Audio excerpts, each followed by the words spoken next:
LinkedIn News. What if you truly knew what you love to do and what you're good at? Those are the first two steps of Ikigai. That's Tim Tamashiro, author of the best-selling book, How to Ikigai. I'm Leah Smart, and this is Everyday Better. Stay tuned to uncover what gives you purpose and how to live from that place every day. Make sure you hit that follow button to get new episodes of our show every week. And if you're a regular listener, thank you. And I have a favor to ask. Consider leaving us a review so we can keep bringing you more of the conversations you love. Thank you so much for your support.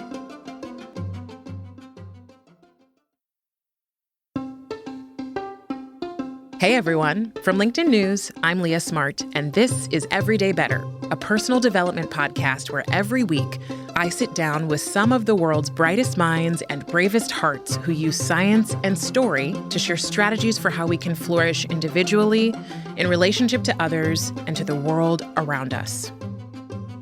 So Tim Tamashiro is the author of How to Ikigai. Yes, it's pronounced Ikigai, if you've heard of it before. He talks about lessons for finding happiness and living your life's purpose. I heard about Ikigai years ago in passing. I'd seen this chart that was like a 4-circled Venn diagram espousing that if we could all simply do what we love, what we're skilled at, what the world needs, and what we can be paid for, we'd be living our life's purpose. So that kind of caught me. I was like, wow, I want to do that. And I danced around the edges of Ikigai, simply using the Venn diagram as a way to filter and catch my dreams, wondering if any of this could actually happen. It felt like a thing that was unique and almost impossible. But as my curiosity grew, I later learned that this model was a simplification for an ancient and really powerful way of approaching meaning in life that originated from Okinawa, Japan, where they happen to have some of the world's oldest people that are called centenarians. They're people who live beyond 100 years old. And they associate much of that with Ikigai. We're trained by the people around us, by the media, and by so many external forces that our meaning is associated with things like the amount of recognition we get, the popularity we carry, the money we have, all things that we get to have for a period, but we know just aren't enough. They're all fleeting. At the end of the day, all we have is ourselves and our relationships. So I wanted to learn the depths of Ikigai and share them with you. Tim's version of Ikigai asks us to get better at investigating our inner world, to find what we love, to investigate its place in our lives and in the world, and to figure out what reward, not pay, looks like for it. And he and so many other people in this world of Ikigai and positive psychology say this is the way we live long, meaningful, and deeply fulfilling lives. Here's Tim.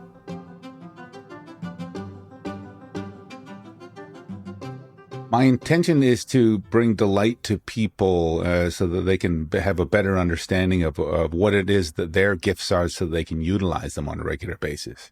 You know, Ikigai is a fascinating concept that is still relatively unknown throughout the world, but there was a time when another concept from Okinawa called karate wasn't all that well known. So I'm hoping that maybe Ikigai can become much more of a household term and an action that people can put into place on a regular basis. Tell me, though, about Ikigai for people who are going, what is this concept and why should I invest time learning about it? Yeah, you know, I think that there's two imperative questions that we have to answer in our lifetimes. And the first one we spend a lot of time on, and it's probably pretty obvious. Will I find love? And the other question is, why was I born? Essentially. And Ikigai is a lifestyle from Okinawa that helps us understand that process. Maybe what I could do is just describe to you where the concept of Ikigai came from, and maybe that's going to help people understand that. And maybe you could also describe what a centenarian is, because that was a big part of when I first started researching it. I went, oh my gosh. Mm-hmm.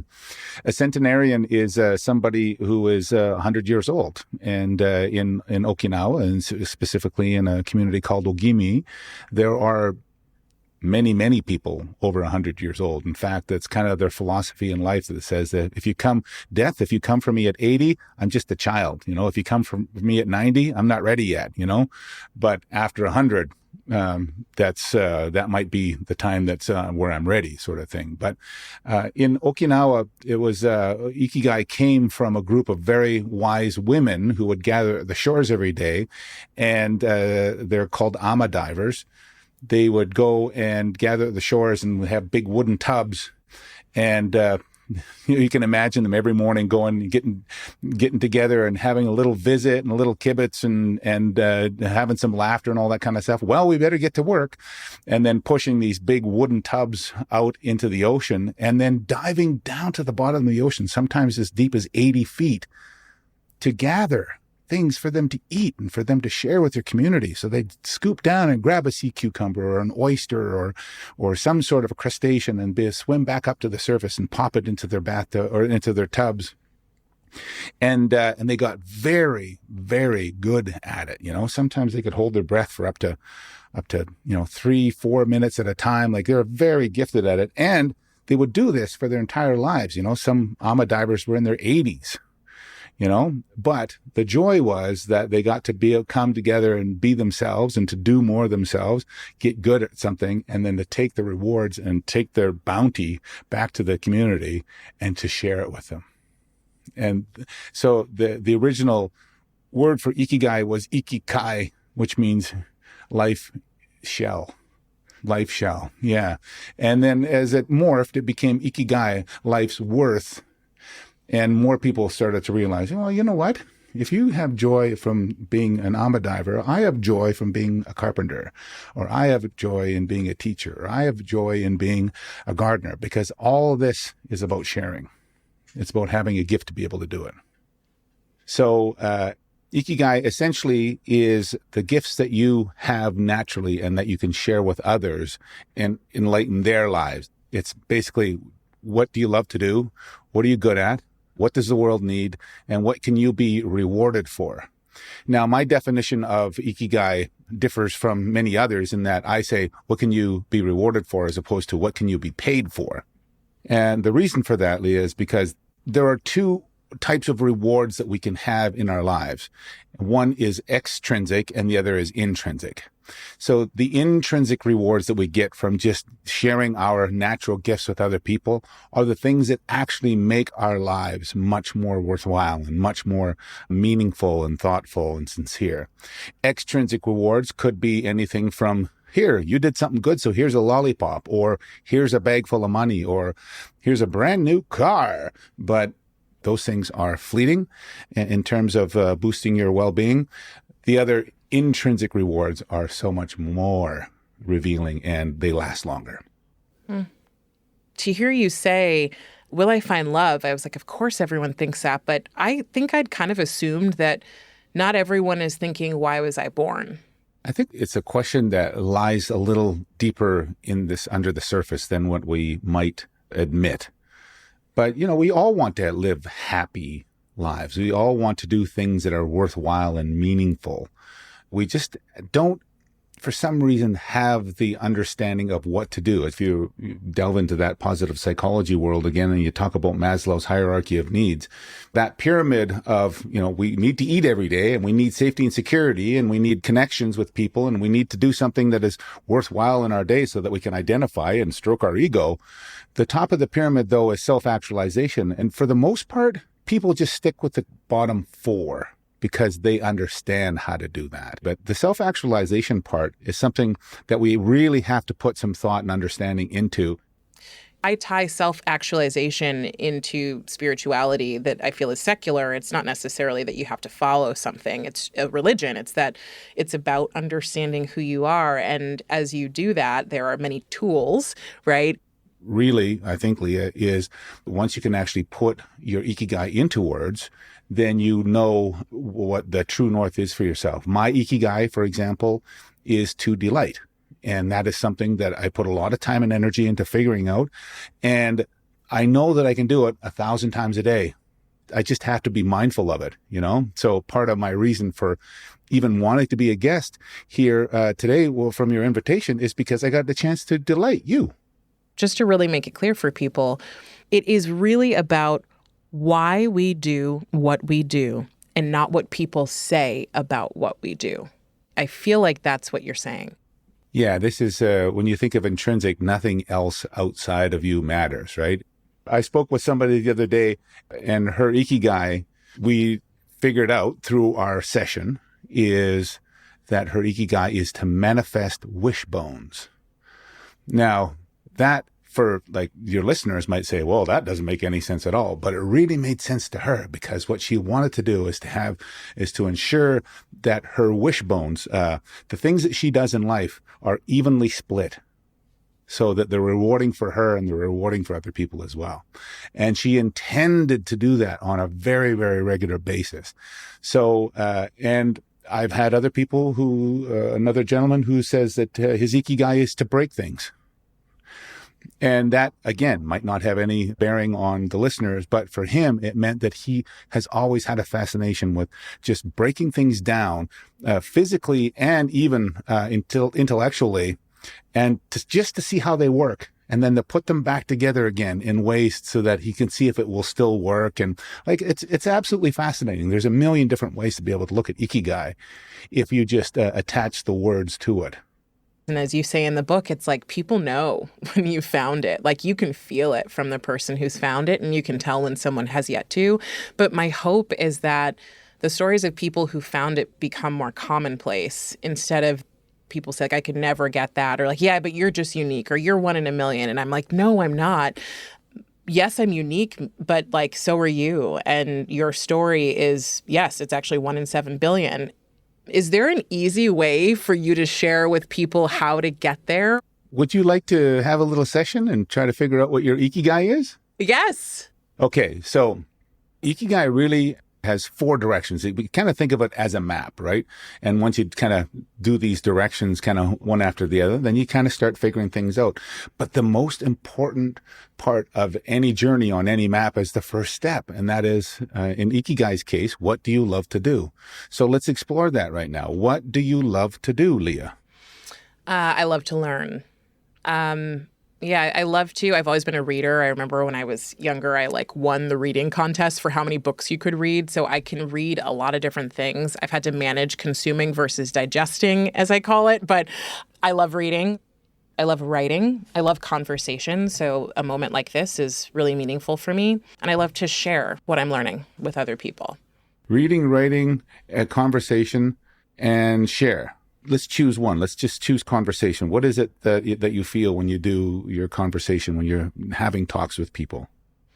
Part of the reason I meditated for 2 minutes before was it was important to me to feel really present, like I'm here. I'm not rushing past it. So I feel very present. I feel like I'm in this moment right now with you and my production team sitting outside, and that we're all just in this moment together.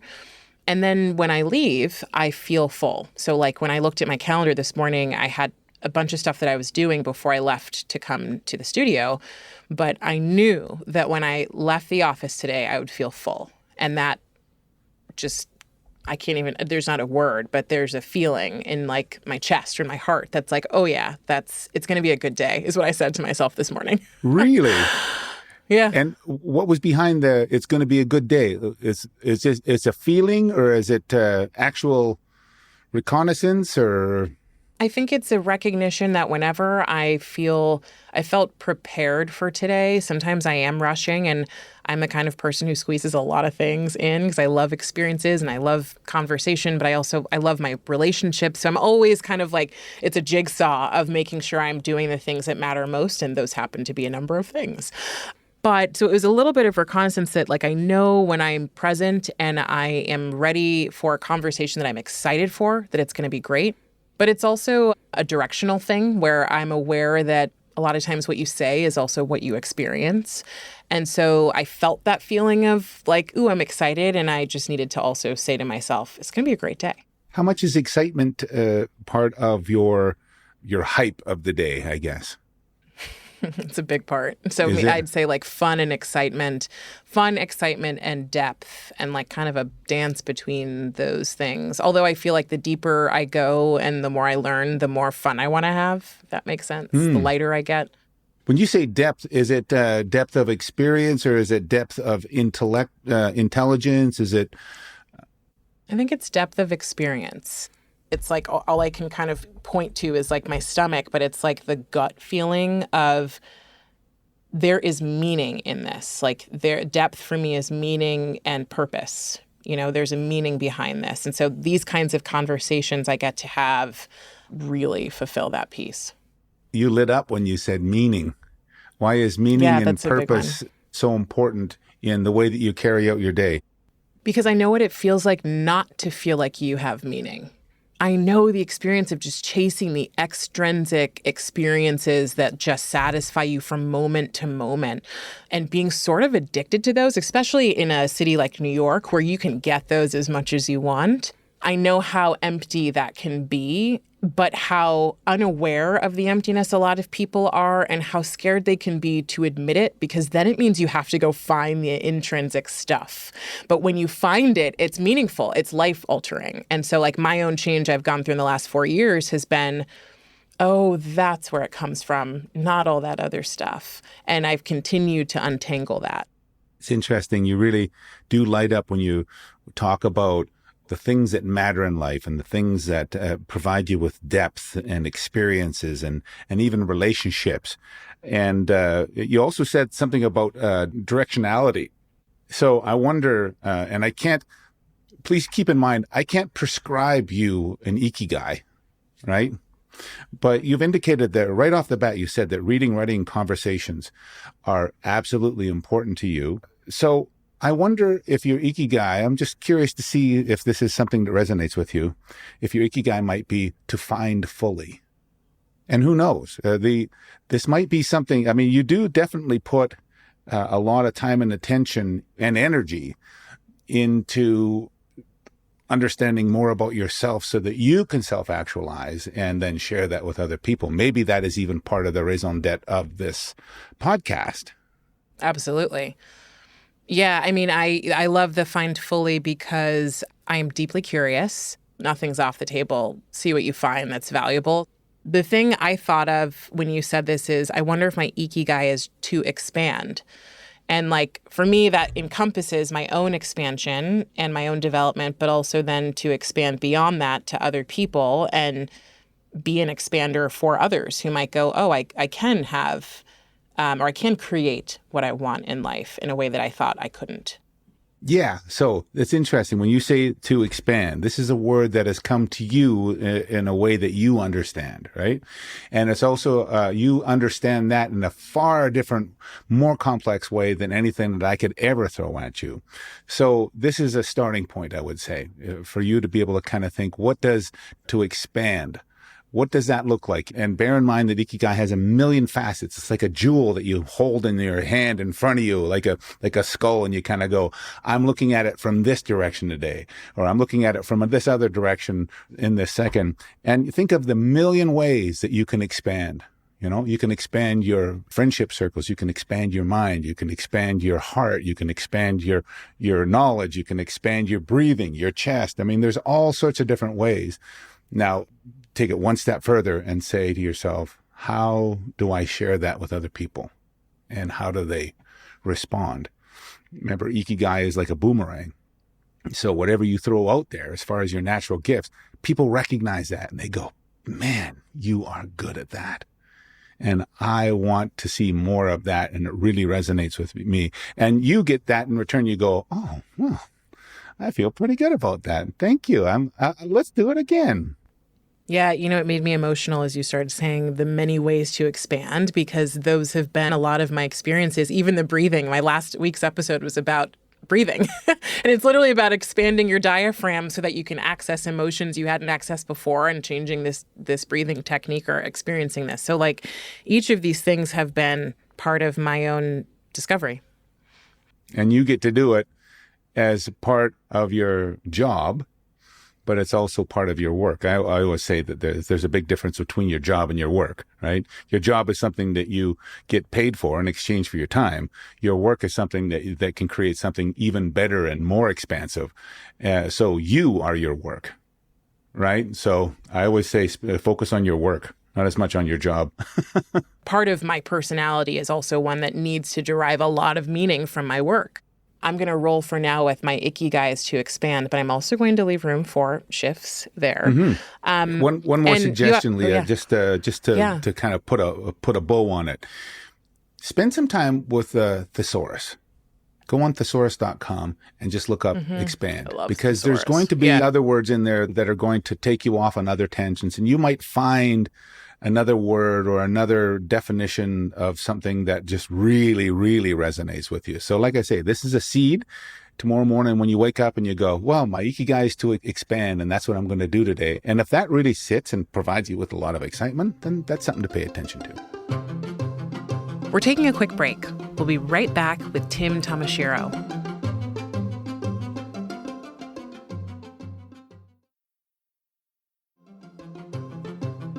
And we're back with Tim Tamashiro.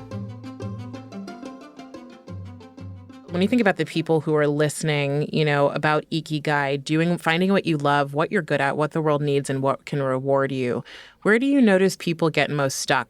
On the first question. Really? What do you love? Yeah. What do you love to do? This is something that we are just not ever taught to think about, right? And again, it really boils down to the way that we are prepared in life.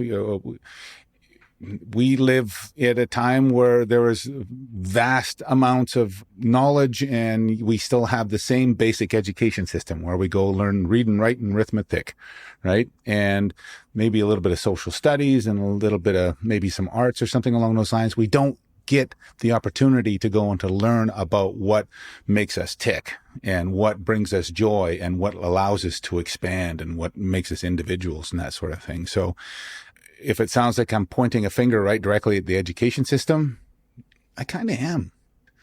These kind of things have to be put into the school system at some point in time so that the kids can have a better running start at it, so that once they graduate from high school, they're not kind of going, the grown-ups are asking them, so what are you going to do now?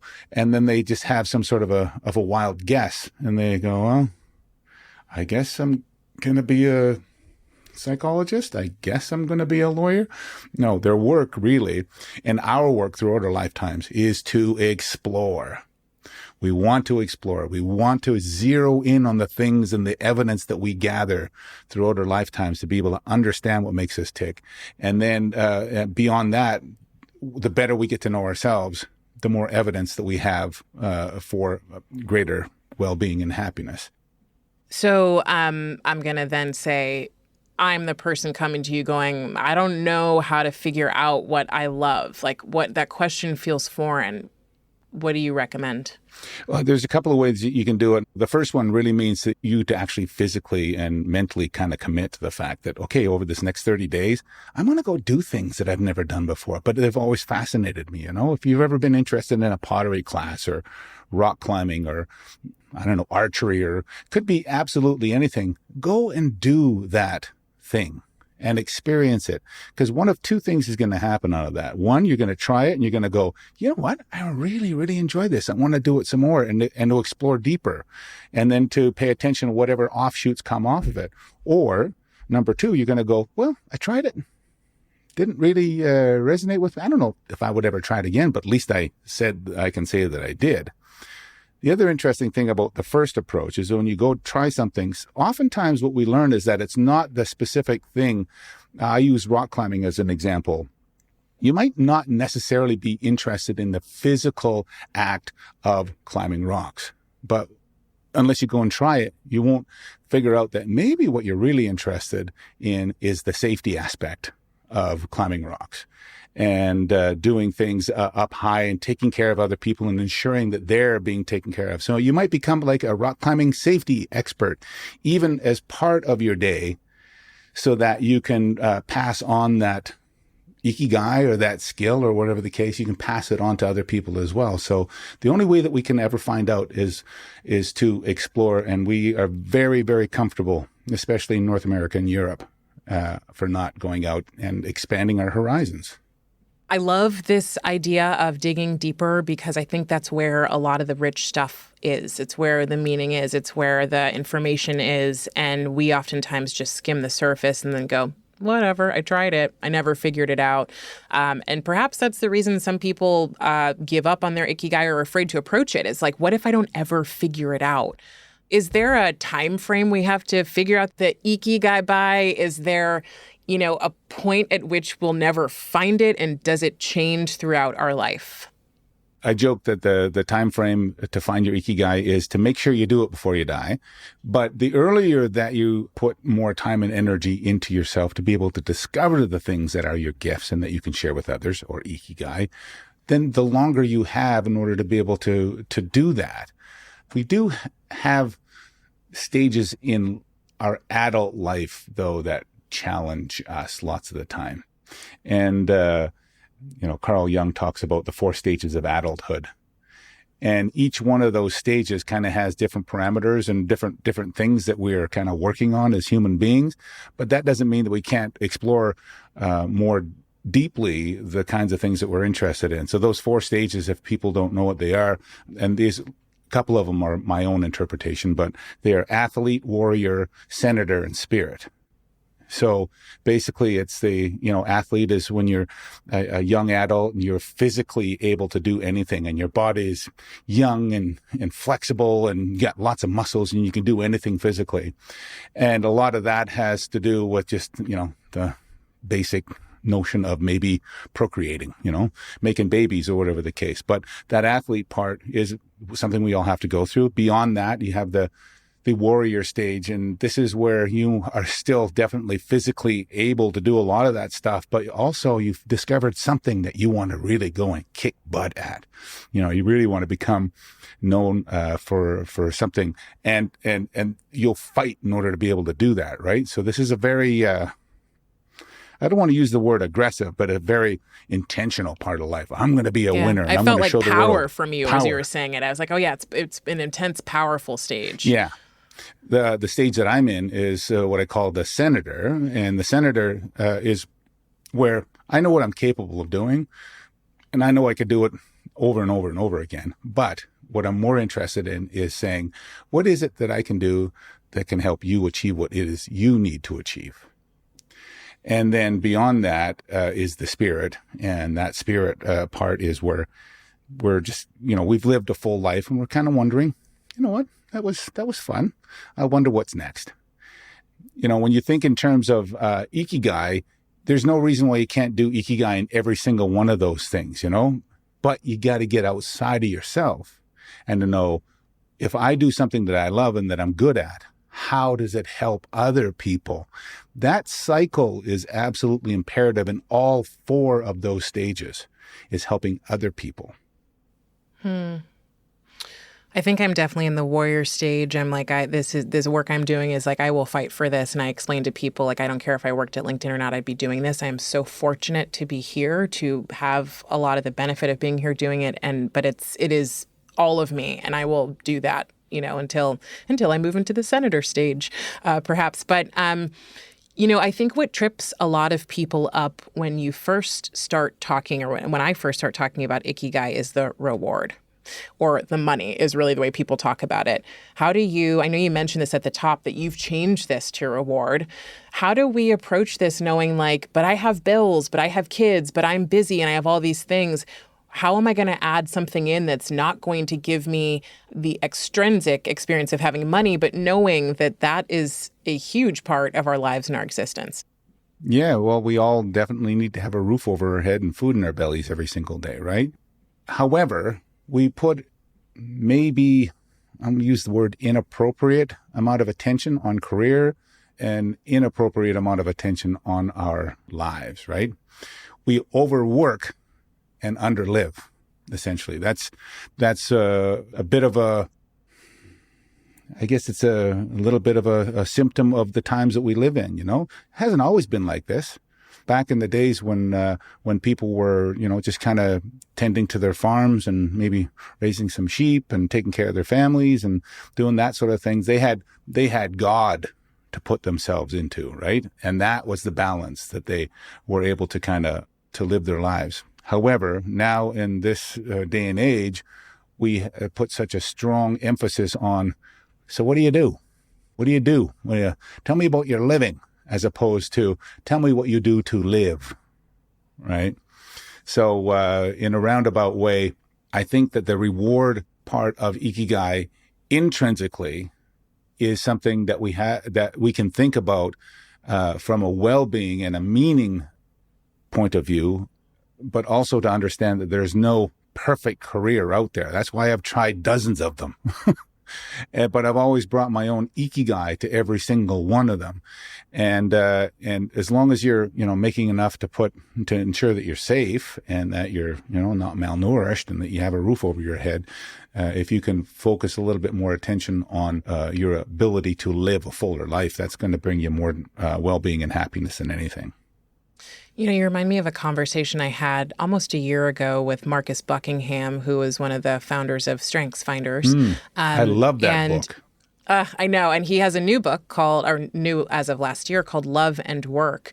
And some of what they found in the research was that there's actually a threshold for the amount of love, or as he calls it, red threads you need in your work, which is sort of like what energizes you, what makes you come alive, what makes you light up. And it's 20%. Which is crazy.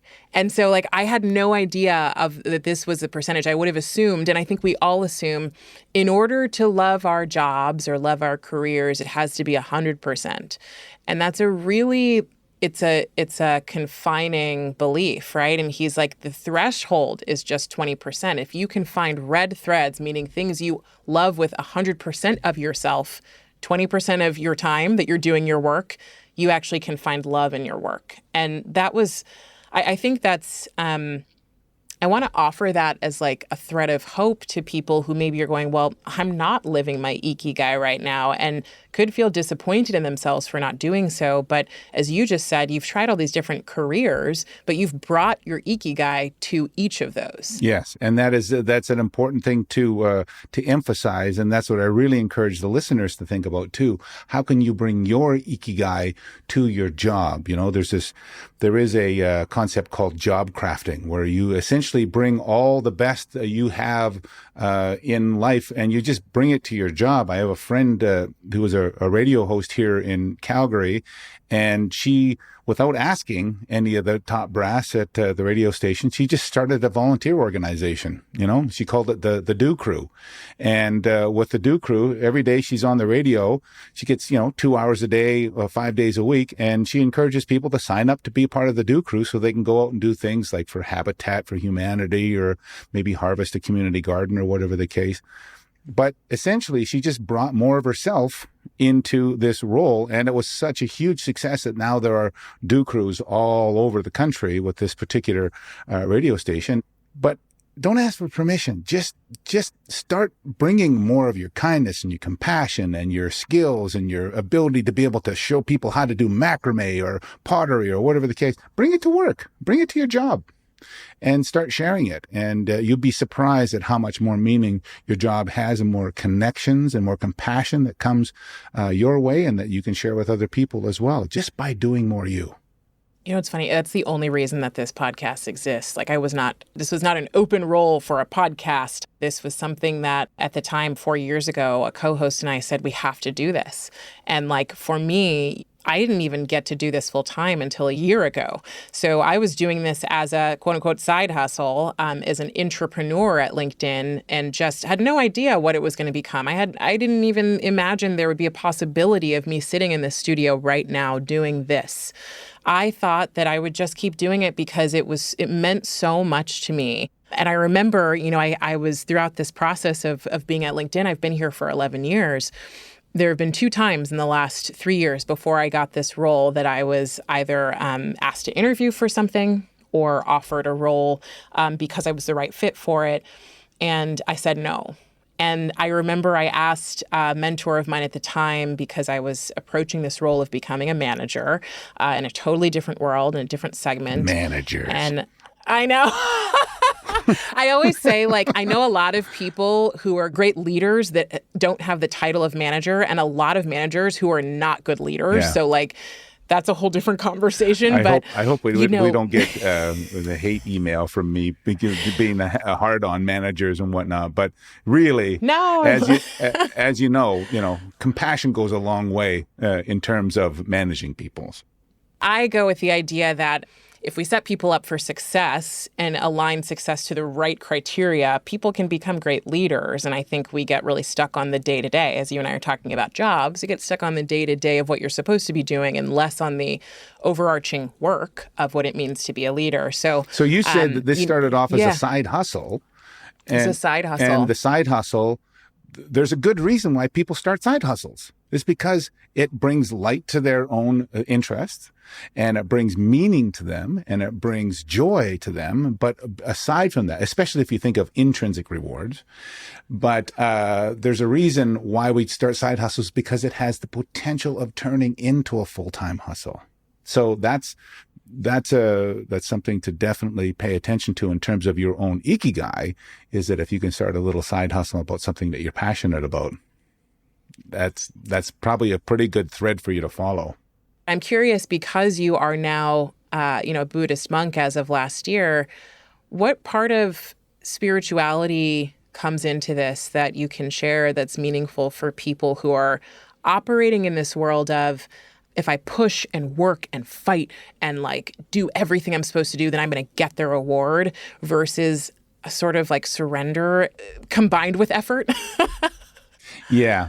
Let me just indicate I have disrobed as a monk, but the program that I was in, I was a monk for that period. So it was a month-long program ordaining in English. And but I've disrobed now. But, one of the aha moments that I was able to gain during my monkhood happened on the eve of my ordainment, and it was a massive learning for me, and it's something that I take forward to this on a daily basis. Essentially, what life is really all about, and the only thing that we have any control over at all in our lifetime, is our own happiness.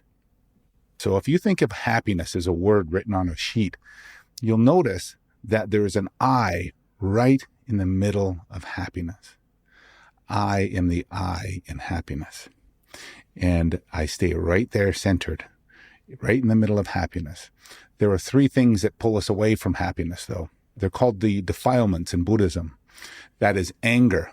Anger, if you think of anger as something that can pull you away from staying centered in the world of happiness, that's emotions and hate and a worry and all sorts of different things that can pull you away from just being happy. The other one is greed. Oh, greed.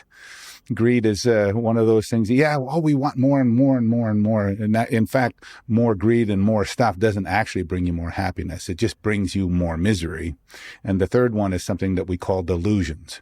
Delusions are fixed sets of ideas and identity and political beliefs and religious beliefs and all these things that we've picked up over time that says that this is who I am and there's nothing that's going to change me. Those actually bring us a lot of pain. So if you think of that word happiness again, written onto a piece of paper, and you circle the letter I in the middle, and you think of three arrows that are taking you away from happiness: anger, greed, and delusions. Every time that we experience one of those things, there's one thing that we have to do in order to be able to have greater calm and peace.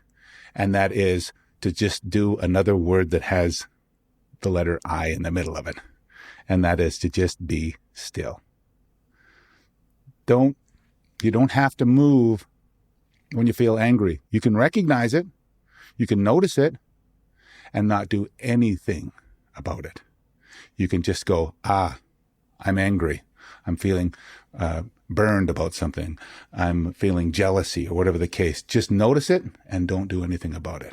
Just stay where you are. Same with greed. Oh, I want that new set of AirPods, or I want that new Ferrari, or whatever the case. Just notice it. Don't do anything about it. And especially with delusions. When you recognize something about yourself, this is my political belief and I'm not going to move away from it. If you just recognize, I have this belief, but I don't really have to do anything about it. You can just remain still and be and just stay in your own happiness.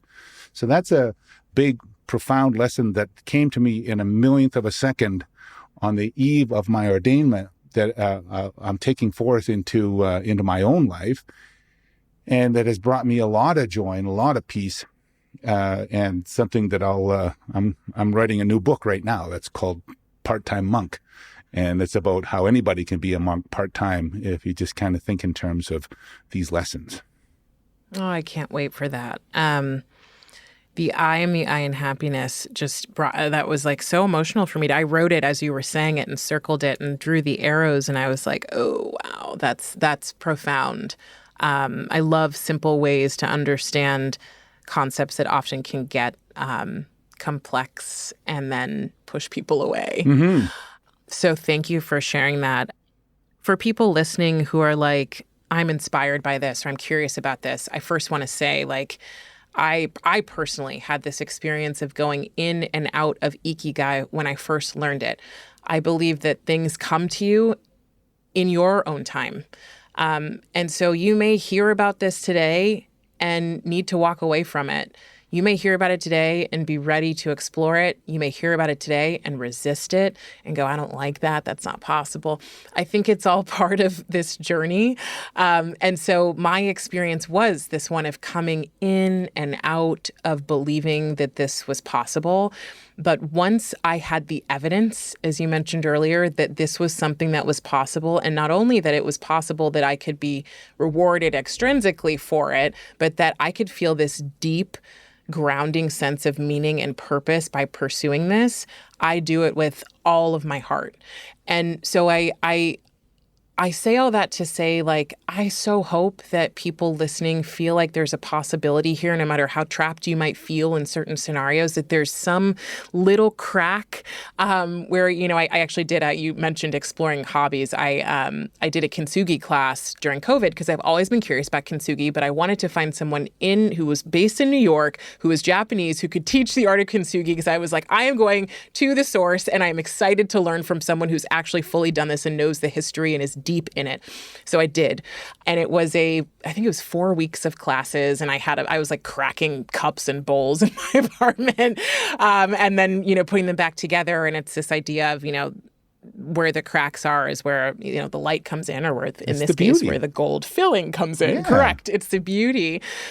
What would you say to people to help them and meet them wherever they are when it comes to Ikigai? Well, it's either going to resonate with you or it isn't. More often than not, it does resonate with people because they have a tendency to want better things in life and, you know, and real true happiness, I guess. Happiness doesn't always come in identity. Happiness often comes in sharing. And I've said it many, many, many times, you know, my Ikigai is to delight. And that's something that I do not in order to be able to earn a living, but to have a living, you know, to experience life in its fullest. You know, take some chances. You know, if you're not happy in your career where you are, I can't say quit your job and go and try something else. No, just bring more of yourself to that job. Maybe that's the thing that you're missing. You know, it's jobs aren't always just specifically the things that are written in the job description. Do other things that have to do with yourself in the job that you do.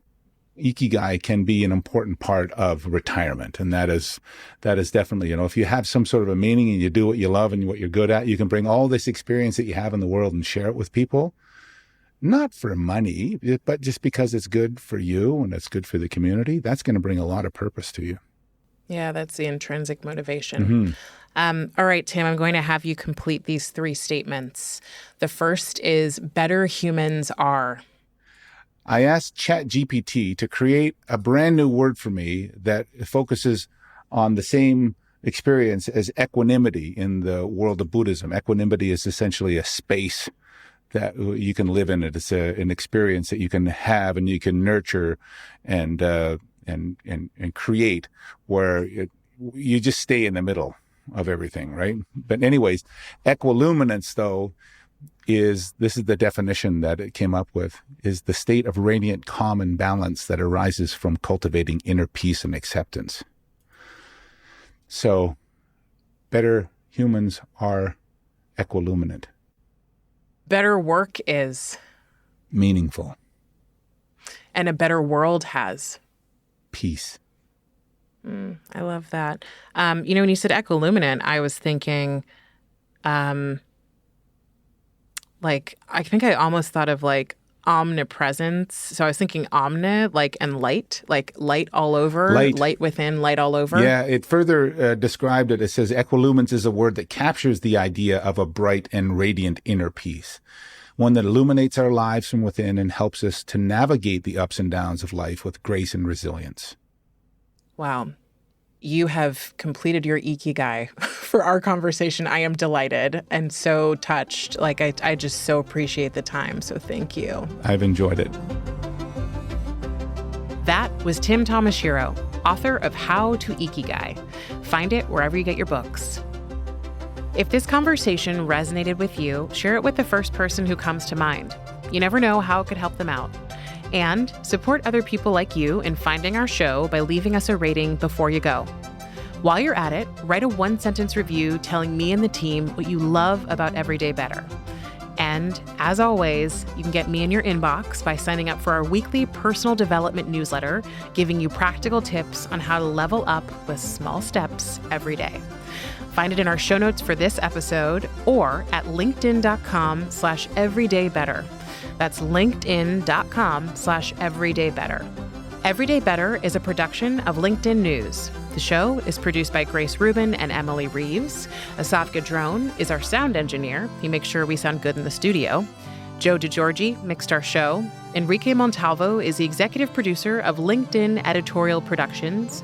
Dave Pond is head of news production. Courtney Koop is head of LinkedIn Original Audio and Video. Dan Roth is the editor-in-chief of LinkedIn, and I'm Leah Smart. Thanks for coming with me, and I'll see you next week.